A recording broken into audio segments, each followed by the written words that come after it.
Bonjour, bonjour à toutes et tous. Voilà, je me présente Éric Moser, président de Retina France. Je voudrais tout d'abord remercier pour la réalisation de ce webinaire l'équipe de Retina France, c'est-à-dire Luc Licari, notre directeur de communication, et Julien Azema, qui est aussi responsable de communication. Et puis surtout, bien sûr, Bruno Delost, qui est opticien basse vision et qui est d'ailleurs un de nos partenaires depuis des décennies, depuis de très longues années, qui a donc créé, je dirais à l'époque, le réseau des opticiens. C'était vraiment un partage et une réflexion ensemble avec Retina France. Alors, l'objet de ce webinaire, contrairement à ce qu'on fait d'habitude, puisqu'on a très souvent en fait des chercheurs, nos chercheurs, qui viennent présenter l'évolution de la recherche, qui viennent répondre à vos questions. Cette fois-ci, on va parler de basse vision. Et tout ce qui concerne la basse vision, c'est très important pour nous, c'est complémentaire. Et ça concerne évidemment l'autonomie de chacun, des malvoyants, des non-voyants, des nouveaux produits qui sont arrivés sur le marché, mais aussi le rôle des aidants et puis le rôle de la formation. Voilà, c'est tous ces sujets qu'on va aborder. Et n'hésitez pas donc à poser des questions sur le chat si vous avez des questions. Bruno sera là pour y répondre. Voilà. Bruno, je te laisse la parole et merci Oui. encore. Monsieur le Président, merci de votre invitation et merci à toute l'équipe de m'avoir convié à, à ce webinaire où je vais essayer pendant le temps qui nous est consacré et qui vous est consacré de vous emmener et de vous faire un voyage à travers le mal-voir ou la basse vision pour mieux comprendre l'ensemble des aides qui sont aujourd'hui à votre disposition. Donc ça, c'est un peu le programme que je vous propose, de mal voir à la base vision, baliser le parcours du combattant, le rôle des aidants et des professionnels, et surtout les innovations des aides techniques. Euh, Aujourd'hui, lorsqu'on dit qu'on a de la base vision, ça peut être régi en fait par l'ensemble des indicateurs de l'OMS, et notamment l'acuité visuelle et le champ visuel. Euh, L'acuité visuelle, c'est inférieur à 3 dixièmes et le champ visuel inférieur à 20 degrés. Néanmoins, ces 2 millions de personnes qui sont déclarées, on peut même imaginer qu'il y a beaucoup plus que 2 millions de personnes. On imagine facilement euh, qu'on est, au regard de la démographie française, on est facilement autour de 3 millions de personnes déficientes visuelles. Et ces mêmes personnes déficientes visuelles déclarent, euh, donc pour la moitié d'entre elles, avoir des incapacités ou ressentir du handicap à cause de leur baisse visuelle. Mais mal voir, ça veut aussi dire qu'une personne même une personne qui aurait une très bonne acuité visuelle, je peux penser à des chauffeurs poids lourds ou des chauffeurs de bus qui ont des contrôles réguliers de leur capacité visuelle. Ils disent bien voir, mais il y a des situations où ils voient mal. Alors les situations, c'est toutes celles qu'on peut rencontrer, hein. C'est par exemple lorsqu'on subit un éblouissement, au moment du croisement de la voiture, et d'autres personnes qui ont de très bonnes acuités visuelles, 10 dixièmes, et qui sont capables de lire le journal, mais par contre, elles décrivent à certains moments de la vie, à certaines situations, certaines activités visuelles, des difficultés, et elles disent mal voir. Donc je crois que c'est l'ensemble de ces populations-là dont il faut prendre soin aujourd'hui. J'avais envie de vous présenter et de vous faire réagir sur cette photo. Alors, je vais vous la décrire. C'est une photo en fait d'un tableau de Philippe Barlow, qui est né en Afrique du Sud en 68, qui vit à Londres. Et Philippe Barlow, il a en fait le regard d'un photographe. Et ses peintures, c'est vraiment comme des photographies, mais des photographies qui seraient défocalisées. Ça veut dire que, en fait, il a enlevé la partie nette et il a cherché à nous montrer et à ce que l'on puisse chacun et chacune interpréter euh, la peinture qui nous est offerte. Et sur cette peinture-là, on voit bien les couleurs. Alors, ce sont des couleurs qui sont plutôt saturées, euh, dans les bleus, dans les rouges. On voit aussi les ombres. Et puis, on voit également l'ensemble des points de lumière qui viennent se réfléchir sur des zones du corps. C'est comme ça qu'on peut savoir qu'il y a plutôt à la silhouette une femme en rouge et plutôt un homme en bleu marine foncé sur la droite, et plutôt un homme également plutôt sur la gauche. Mais on voit qu'à chaque fois, le mouvement est perçu. Ce qui veut dire que même lorsqu'on voit mal, même lorsqu'on perd de ses capacités brutalement ou jour après jour, on est toujours en capacité de percevoir le monde. Et je trouve merveilleux ces photos, ou plutôt ces tableaux, où Philippe nous montre bien la grande richesse de notre vision. Je vais vous laisser, quand vous regardez le replay de ce webinaire, vous aurez une même interprétation sur cette photo-là, mais je vous laisse la découvrir un peu plus tard. Donc, le parcours du combattant, en fait, c'est celui qu'on vit et que vivent de nombreuses personnes. Et c'est en fait, en l'an 2000, on a eu un gros congrès où Retina était présent à l'UNESCO. Et comme invité, il y avait Madame Jacqueline de Romilly, qui est académicienne, qui déclarait d'ailleurs avoir eu des baisses visuelles importantes et sévères 3 ans auparavant. Donc, dès 97, elle a, elle a continué, elle a cherché surtout. Elle a cherché à pouvoir mener son travail à l'académie, comme académicienne, et surtout continuer à écrire. Et donc, c'est grâce à son entourage, et donc c'est le rôle en fait de l'ensemble de l'entourage qui permet en fait de se sortir de ce parcours du combattant et de continuer à vivre comme on aimerait le faire.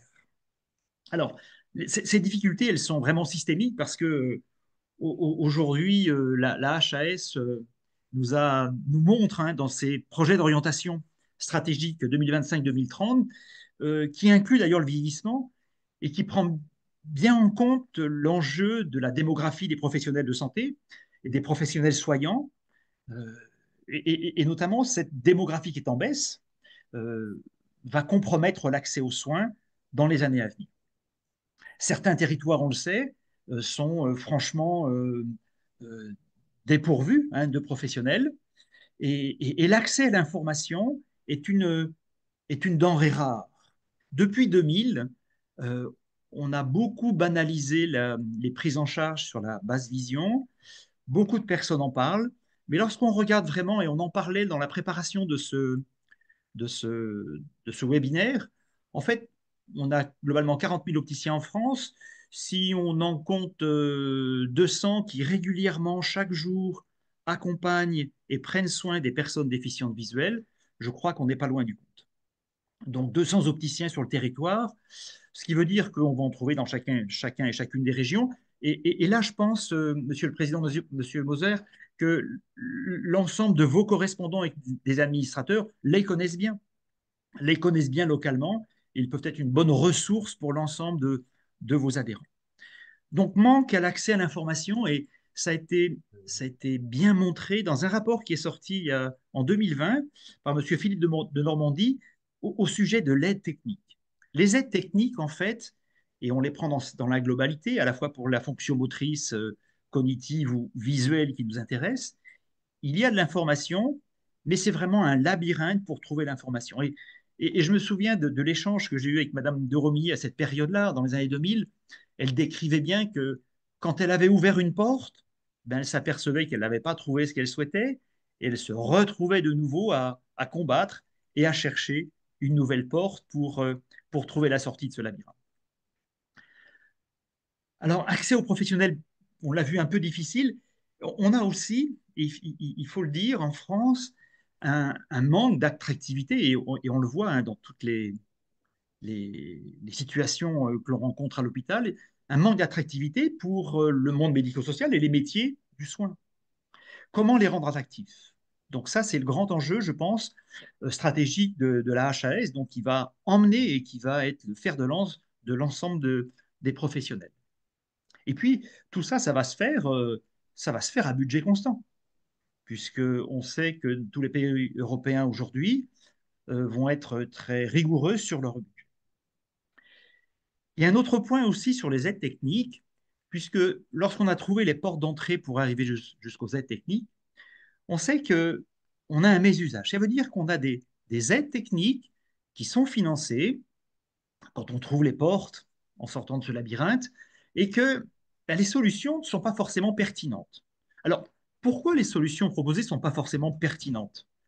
Ben, sans doute que la personne, et ça c'est aussi un enjeu pour la HAS, l'enjeu c'est aussi que la personne devienne actrice et puisse à son tour pouvoir donner son avis sur les aides qui lui sont proposées.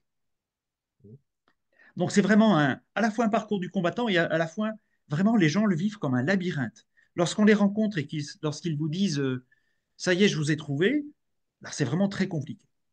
Alors, si je reviens sur un point sur l'accès aux professionnels, mais on en parlera sans doute un peu plus tard, cet accès aux professionnels, ben, il est difficile parce qu'on est peu nombreux sur le territoire et qu'il est difficile pour un médecin qui soigne une pathologie, de pouvoir dire aux patients qu'il rencontre, allez à tel endroit, j'ai un correspondant à tel endroit. Il est plus facile pour lui de dire, je vais vous inviter à faire des essais chez plusieurs opticiens.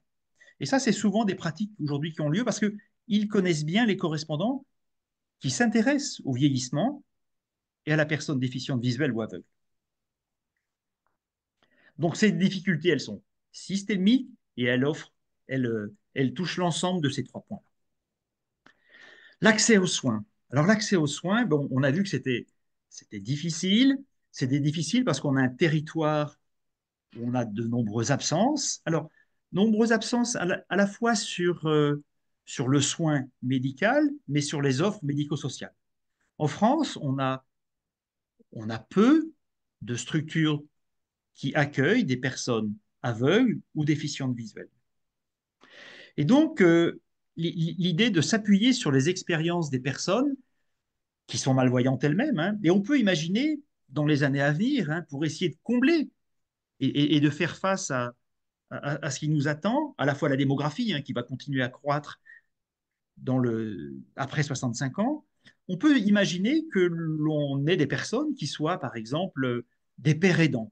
On le voit dans le cancer, par exemple, ou en cardiologie, où on a des personnes, comme chez Retina, par exemple, qui pourraient devenir des pères aidants, donc qui accompagneraient, qui ouvriraient les portes de ce labyrinthe pour trouver la sortie et trouver une issue favorable pour la personne. Ça, c'est peut-être une idée à creuser pour faciliter l'accès, en tout cas à découvrir ces aides. Et puis l'accès aux aides techniques, eh bien, elle est compliquée. Elle est compliquée parce que beaucoup d'aides techniques sont désolidarisées de la prescription. Ce qui veut dire qu'on va trouver des loupes, par exemple. On peut trouver des loupes aujourd'hui chez un commerçant qui n'est pas forcément opticien. L'intérêt d'aller et de rencontrer des opticiens, comme on l'avait imaginé avec M. Moser, qui est le président, on avait imaginé que ces opticiens euh, euh, seraient plutôt labellisés, de façon à ce on se soit assuré à la fois de leur formation et à la fois de leur bienveillance et de leur éthique.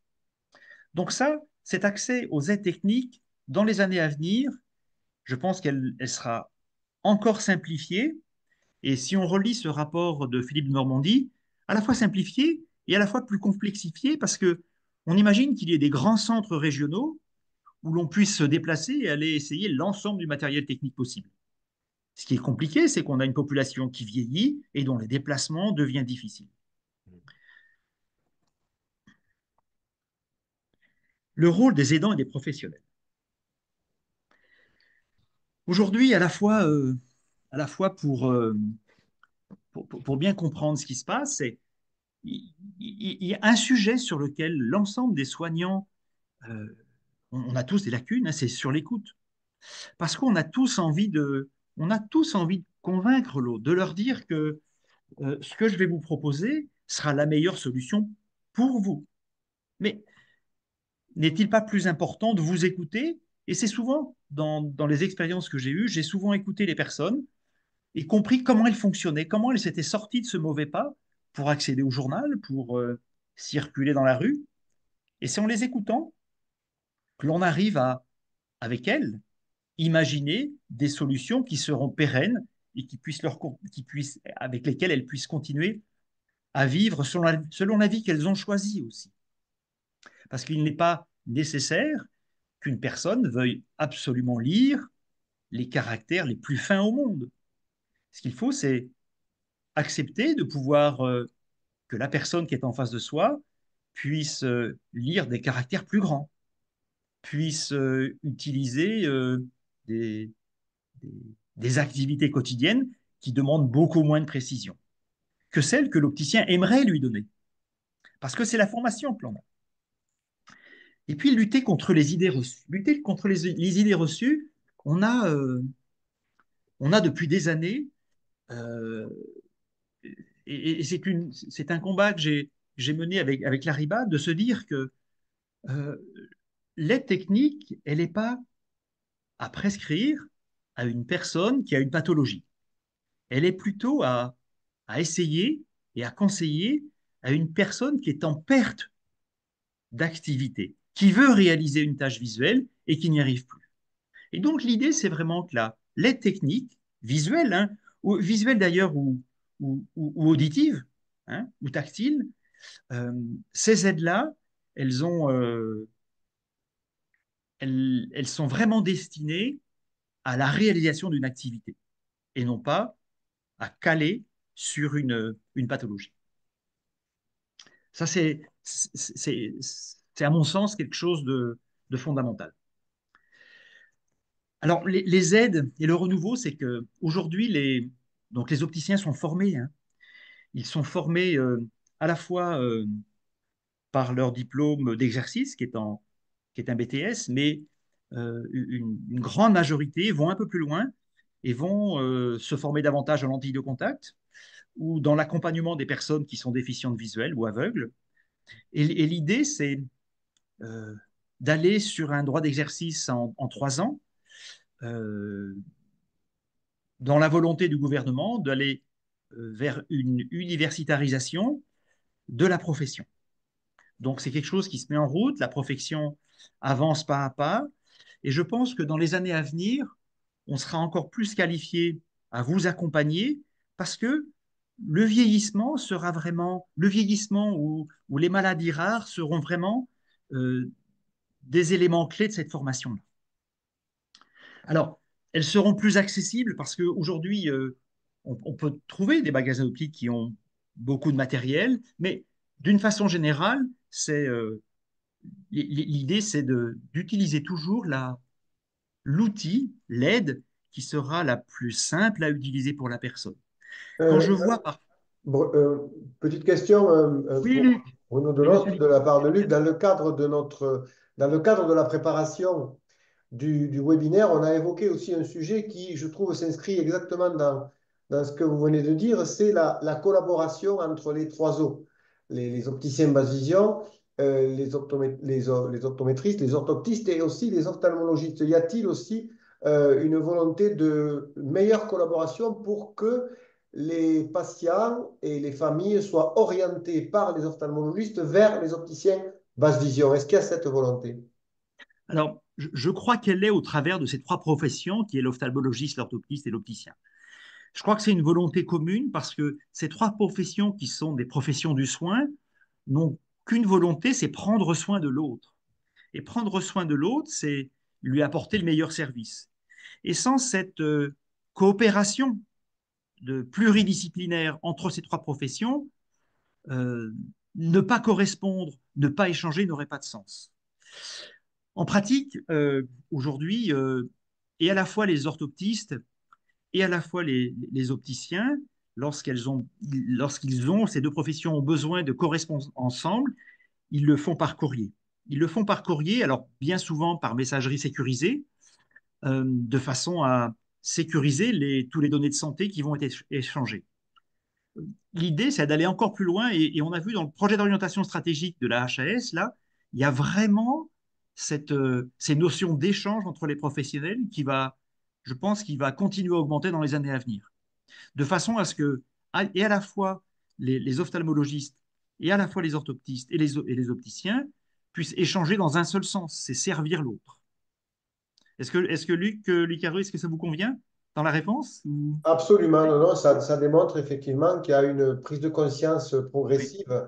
Je me souviens, il y a quelques années, il y avait encore une segmentation euh, plus importante. Et puis, au fur et à mesure, grâce à l'action de Rétina France et du monde associatif, le corps médical a compris que les opticiens basse vision et les orthoptistes étaient des forces supplétives au service des patients et des familles. Et donc, ça va dans le bon sens. Et on a aussi un exemple, par exemple, à l'hôpital des 15-20 à Paris, il y a l'Institut de Saint-Louis qui a été créé. Et en fait, l'ophtalmo va systématiquement, après la visite du patient, l'envoyer au SECOM. Ça s'appelle le SECOM. Et en fait, c'est gratuit. Donc, il prend rendez-vous au SECOM. Et au SECOM, on va avoir à la fois un orthoptiste, on va avoir un opticien basse vision, et on aura même des formateurs, par exemple, pour l'informatique. Et là, c'est vraiment très bien parce que c'est très complémentaire finalement, je dirais, à l'ophtalmo. Et ça permet en fait aux patients d'avoir en fait toutes les solutions pour garder son autonomie le plus longtemps possible. Ça, c'est important. Et je pense que ça se développe de plus en plus, même en région maintenant, d'avoir cette possibilité, derrière l'ophtalmo, d'avoir cette possibilité d'aller visiter en fait les trois os, en fait l'orthoptiste et puis l'opticien basse vision. C'est important. Oui, parce que, Monsieur le Président, lorsque tout à l'heure je parlais des idées reçues et de vaincre, lutter contre les idées reçues, on a longtemps pensé que pendant le traitement, pendant notamment dans tous les traitements à long terme, euh, les traitements rétiniens, qu'on ne pouvait pas agir en fait. Et on s'est aperçu, le monde médical a bien compris que la personne continuait à vivre et qu'on ne pouvait pas la laisser entre deux soins, la laisser ne plus lire, ne plus cuisiner. Et donc aujourd'hui, même sur les traitements à long terme, on commence à rencontrer les gens pendant le traitement et après le traitement. Et à la fois pour les opticiens, à la fois pour les orthoptistes. Ce qui veut dire que très tôt, dès les débuts des traitements, on peut commencer à les accompagner pour que les activités de la vie quotidienne soient réalisées. Et ça, ça me paraît plutôt un bon point. De la même façon pour lutter contre les idées reçues, on a longtemps pensé que parce que l'on avait une atteinte rétinienne, quelle qu'elle soit, ou plutôt d'origine centrale, on ne pouvait plus porter de progressif.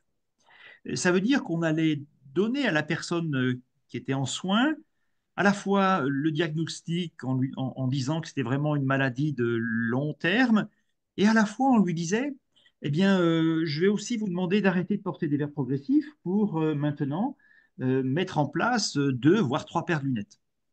Et ça, on est un peu revenu en arrière parce qu'on a bien compris que les personnes âgées, plus on va modifier leurs habitudes de vie, et plus ça va être compliqué à mettre en place.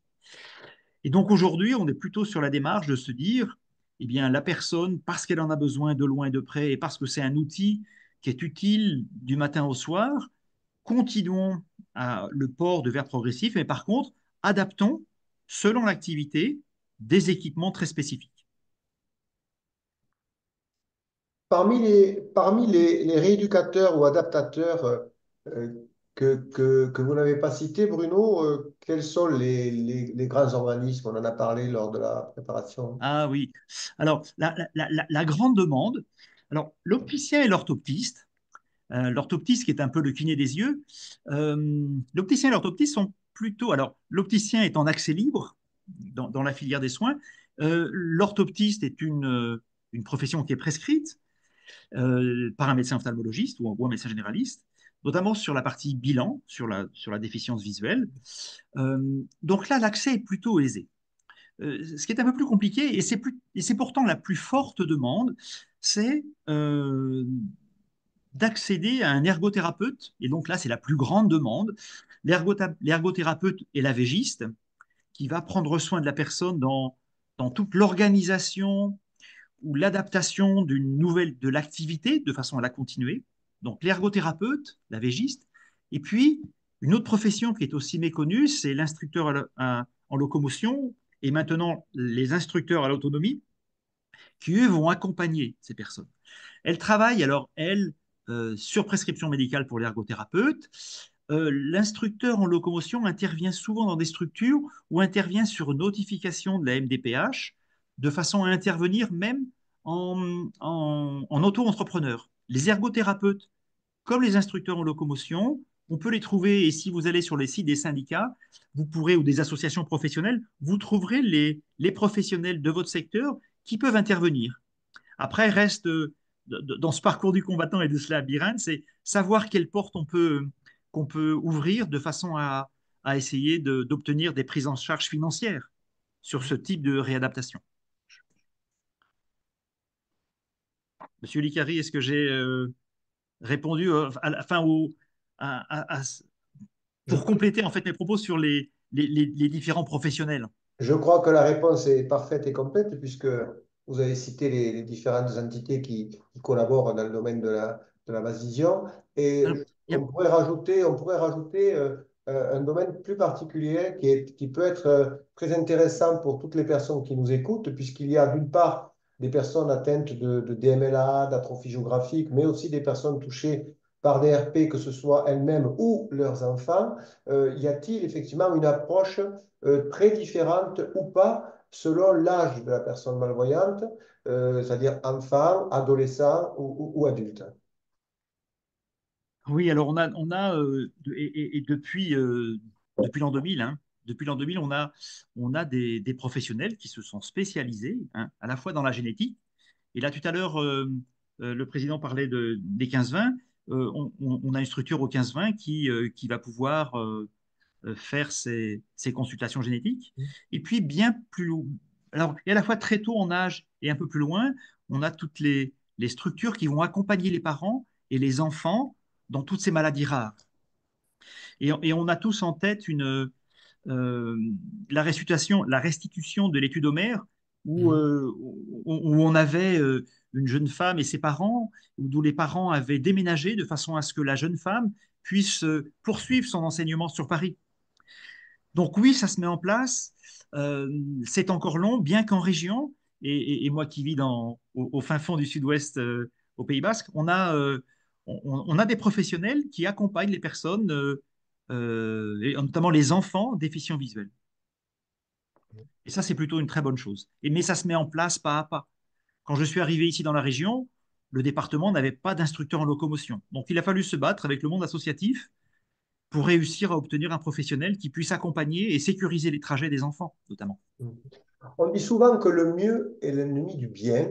Donc, en tant qu'opticien basse vision, quand vous prenez conscience de la difficulté de satisfaire tous les paramètres demandés par les patients, quelles sont les priorités, celles que vous mettez en avant pour faire en sorte que la vie quotidienne soit la plus facilitée possible? Quels sont en fait les grands axes parmi les priorités, ce qui est difficile, moins difficile? Quelles sont vos priorités? La priorité, c'est que les gens que je rencontre, par exemple, et qui me demandent de lire, je ne vais pas chercher la solution qui va leur permettre de devenir des champions olympiques de la lecture. Ça n'a pas de sens pour moi. Le sens pour moi, c'est que la personne puisse continuer les activités qu'elle réalisait et les continuer avec le moins de contraintes possible. En fait, pendant longtemps, on a cru que l'on pouvait proposer des aides et que la personne allait s'adapter à l'aide technique.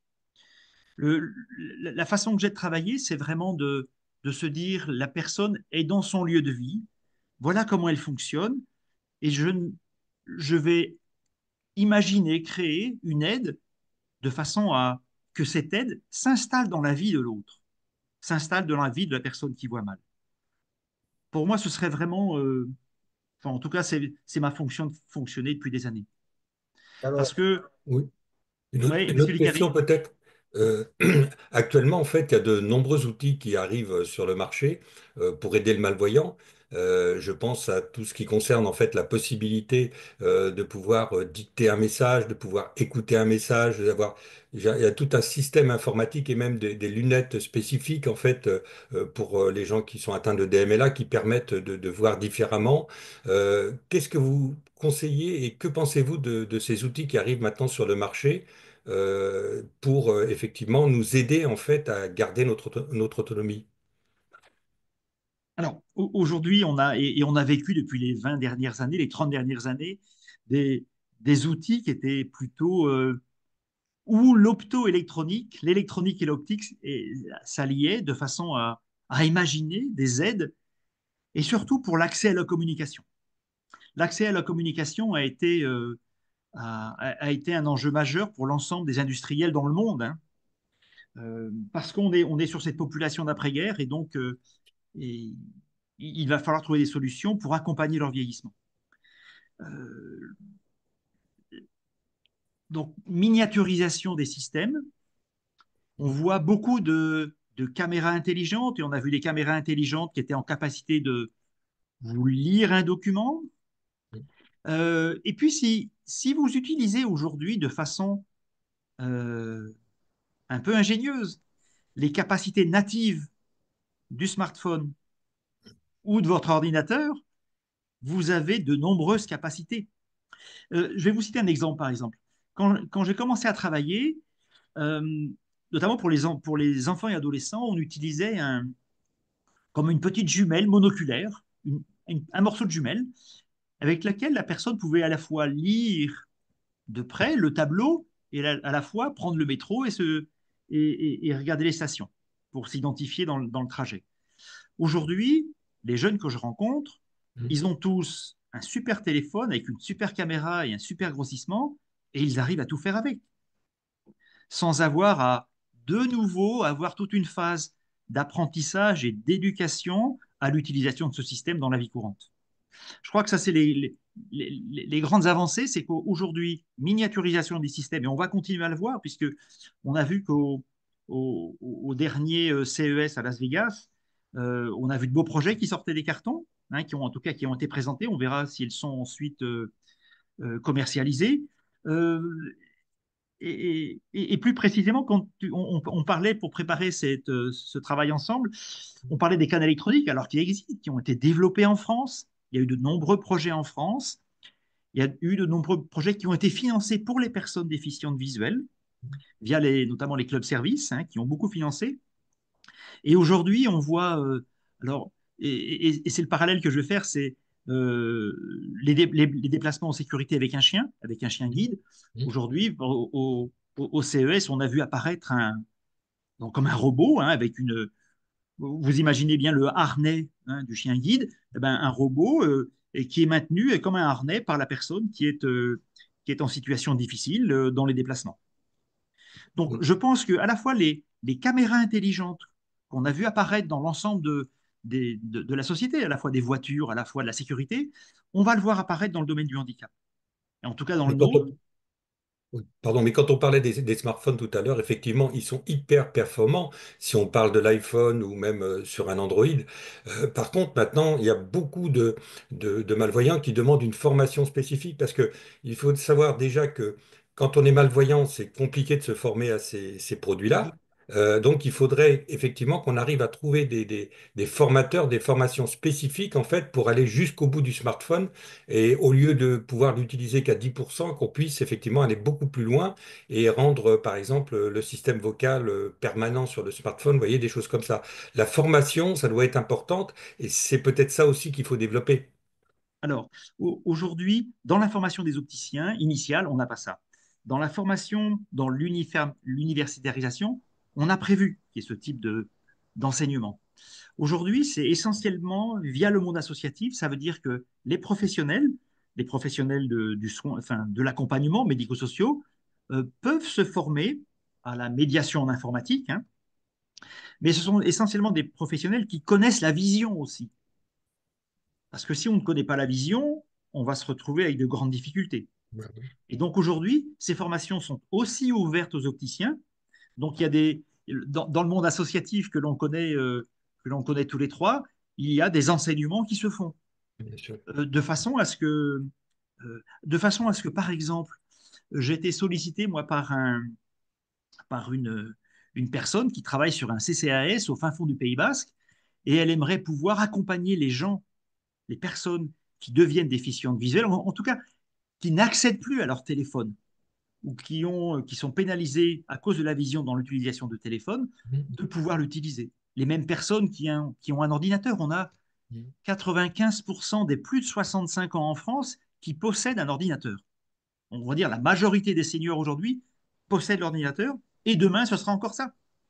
Et donc je crois que à travers les innovations qu'on va avoir, et vous avez raison, Monsieur le Président, c'est c'est de pouvoir accompagner encore mieux toutes les personnes qui sont en perte d'autonomie, à la fois sur le smartphone et à la fois sur l'outil informatique.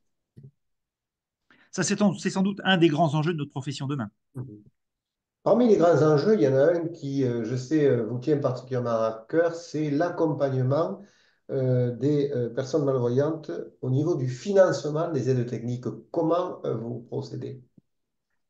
Alors, vous savez qu'il y a, il y a la loi de 2005 qui était plutôt une belle loi qui a été voulue par M. Chirac. Et donc, c'était plutôt une belle intention. Elle a du mal à se mettre en place, mais on sait pourquoi. C'est pas tant la volonté pour le vivre, moi, ici, aux Pays-Bas, c'est pas tant la volonté des communes, c'est aussi la partie financière. Pour ceux qui ont connu, qui connaissent Paris, l'adaptation pour le passage à l'an 2000 de la rue de Rivoli entre l'hôtel de ville et le Louvre ont permis l'abaissement des trottoirs, ont permis la mise en place de bandes podotactiles. Donc, le financement est le nerf de la guerre. Aujourd'hui, cette loi de 2005, elle ne permet pas à une personne qui déclare une pathologie sévère après 60 ans de pouvoir avoir des prises en charge par l'ensemble des structures sociales en France.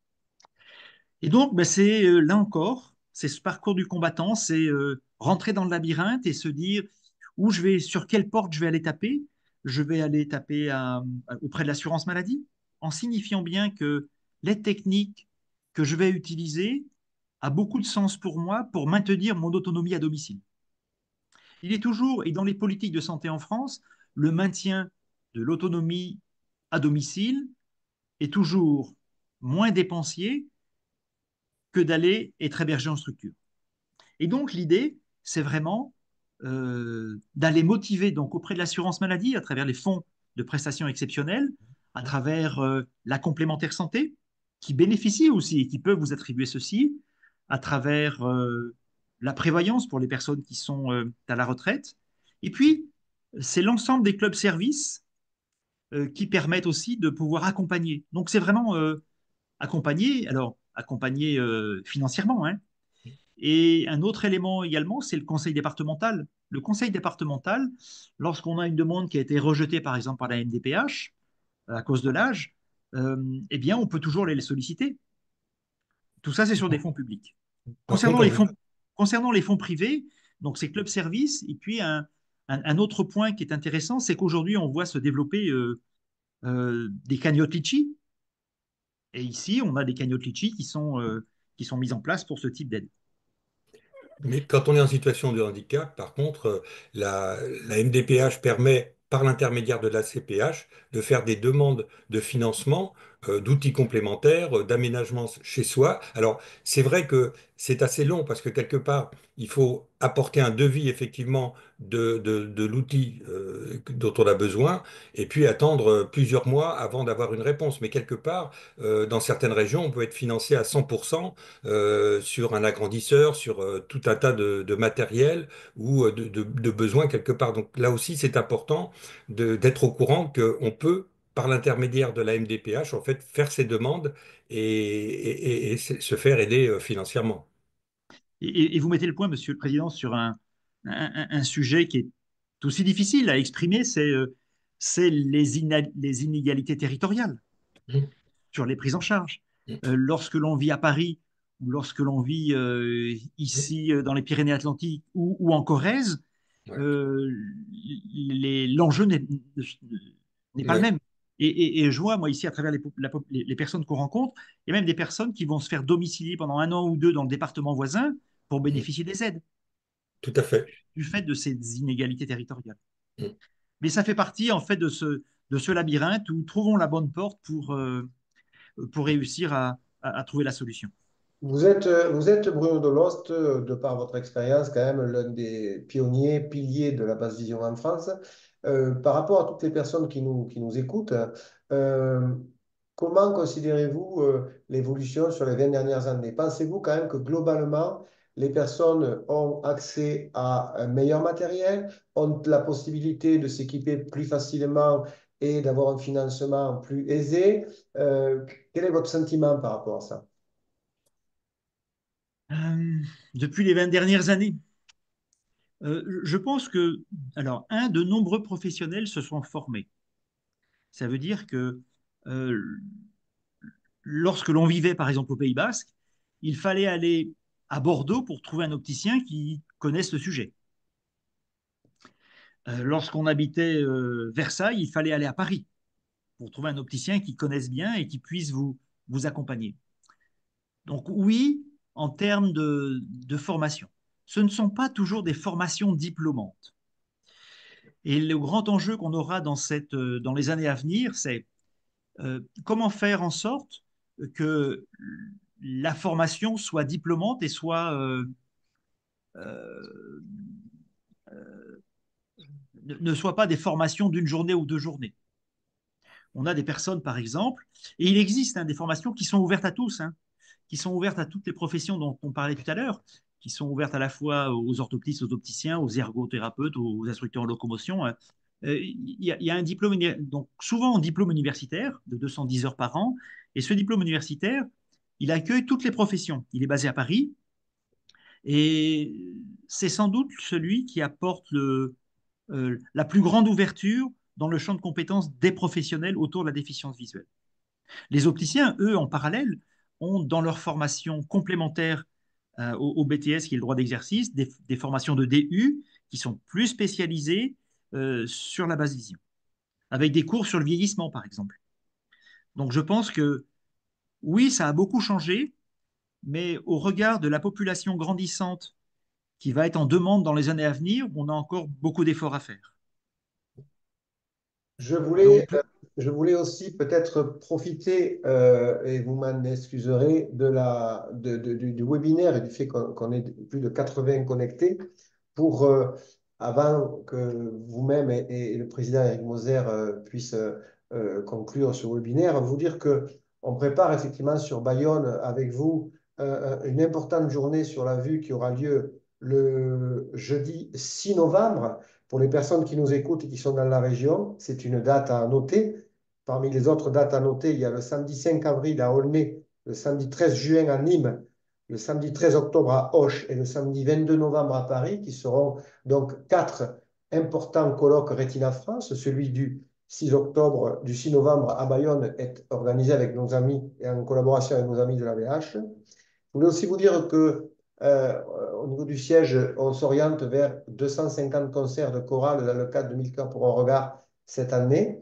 Et que hier soir, nous avons tourné 2 nouvelles vidéos Rétine TV sur l'atrophie géographique des MLA et les thérapies biosimilaires que vous retrouverez bientôt sur la chaîne YouTube de Retina France.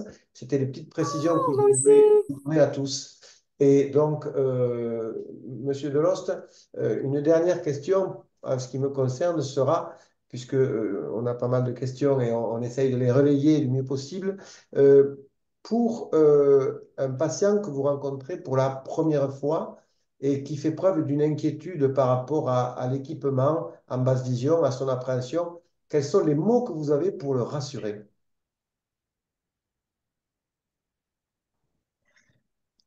les mots, c'est alors c'est surtout non pas accepter la situation qui arrive, mais plutôt intégrer que l'on pourra trouver, ou en tout cas on va chercher une solution, et intégrer que cette solution pourra faire vivre l'activité que vous voulez faire. Parce que il n'est pas question de vendre du rêve, de vendre de la croyance ou de l'utopie.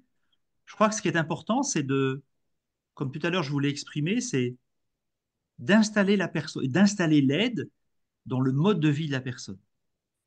Et donc, je crois que c'est ces mots-là qu'il faut aller et ne pas chercher à convaincre à tout prix, parce que convaincre, c'est souvent facile. Mais j'ai retenu une phrase d'ailleurs, qu'une personne avec qui j'ai longtemps travaillé dans un centre de réadaptation, c'est que on met 5 ans, l'apprentissage de la langue parlée, ça dure à peu près 5 ans, mais ensuite on passe toute sa vie à se taire et à écouter. Et ça, c'est ce que je fais avec les personnes Et donc, les premiers mots, ça va être, on va essayer ensemble.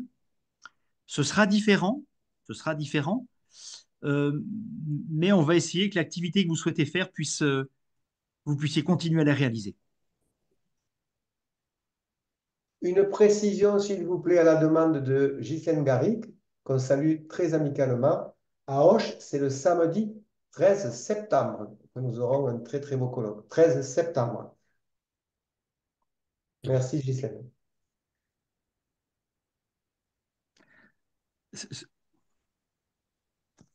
Euh, Monsieur Licari, on en est où dans le temps?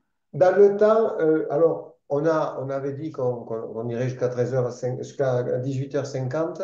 Donc, on a encore 5 minutes. On a une question qui intéressante aussi, c'est combien d'opticiens basse vision sont formés en DU chaque année en France?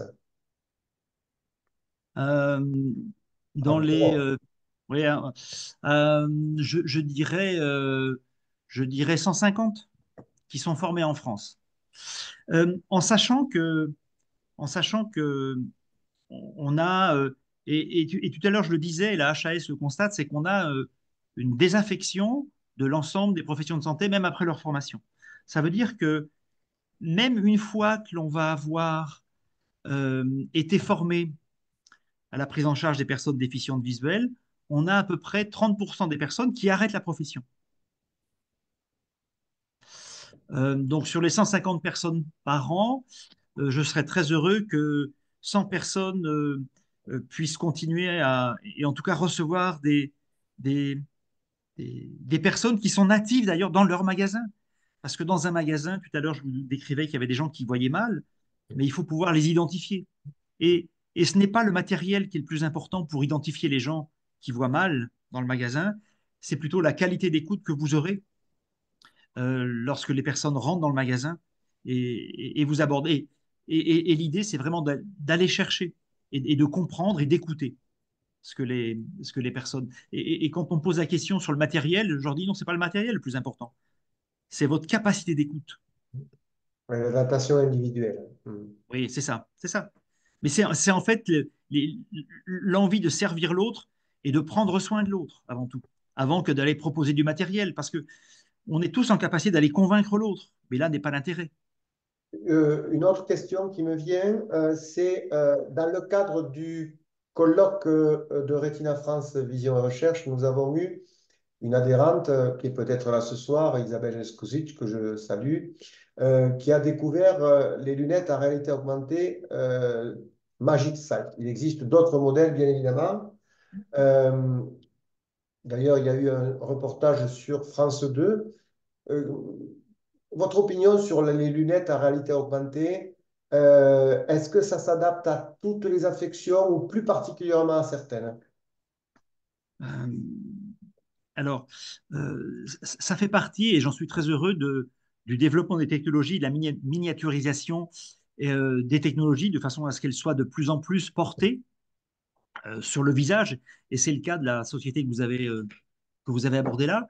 Je dirais que c'est encore une des avancées, et elle s'adresse alors en priorité à des personnes qui ont des différentes atteintes d'ailleurs, hein, puisque l'idée, c'est d'aller créer un grandissement de l'image de façon à ce que la scène visuelle soit perçue.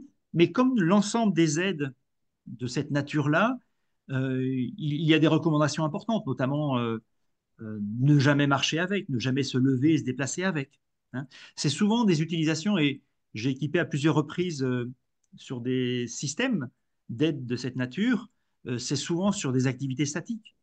Moi, j'ai une personne qui, par exemple, l'utilise lorsqu'elle va à l'opéra à Bilbao, de façon à ce que plutôt que le couple se mette au 10e rang, ben, ça leur permet de se mettre un peu plus loin dans la salle et de mieux percevoir les jeux de scène, par exemple.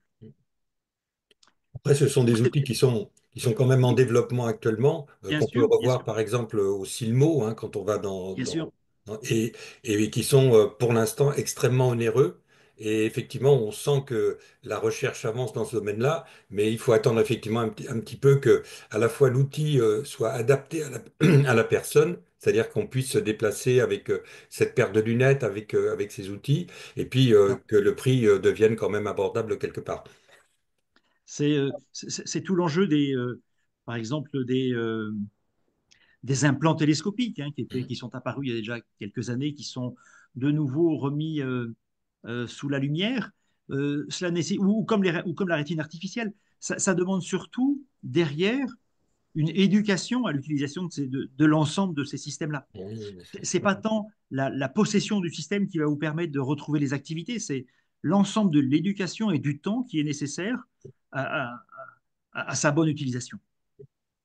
Avant de vous permettre de conclure, cher Bruno Deloste et cher président Eric Moser, plusieurs personnes m'ont demandé de redonner une ultime fois les dates donc, de 2025. Je vais les donner donc lentement. Donc, samedi 5 avril, colloque à Aulnay-sous-Bois, organisé par Stéphanie Garcia, moi-même, et en collaboration locale avec Martine Herman. Ensuite, donc, le samedi 13 juin à Nîmes, le colloque médical dans le cadre de l'Assemblée générale de Rétina France. Ensuite, le samedi 13 septembre à Auch, le colloque organisé avec donc Ghislaine Garrick, la capitale de la Gascogne, à Auch, le 13 septembre. Le jeudi 6 novembre, en collaboration avec nos amis de l'AVH et donc avec Madame Duval et Bruno Deloste, le colloque à Bayonne. Et je finis le samedi 22 novembre à Paris-Bercy, le grand colloque Rétine et Recherche par Retina France. Voilà les dates que j'ai redonnées lentement. Merci à tous encore et on salue tout le monde, administrateurs et adhérents de l'association. Voilà. Écoutez, on va pouvoir conclure. Alors, je voudrais vraiment remercier Bruno. Un grand merci pour toutes ces explications, effectivement, et toutes ces questions qui ont été posées avec les réponses. Et puis, remercier aussi tous les participants qui étaient présents. Là aussi, c'est important. Et puis, enfin, pour terminer, l'équipe qui a organisé. Donc, merci Luc pour ces questions. Et puis, Julien Zema, effectivement, pour cette organisation. Alors, je pense que sous peu de temps, en fait, on va pouvoir avoir comment dirais-je, un lien qui vous permettra de revoir ce webinaire. Ça, c'est important pour ceux qui n'ont pas pu tout voir ou ceux qui n'ont pas pu assister. Très vite, en fait, la communication enverra ce lien qui permettra effectivement de revoir ce webinaire. En tout cas, merci à tous et puis je vous souhaite une très bonne soirée.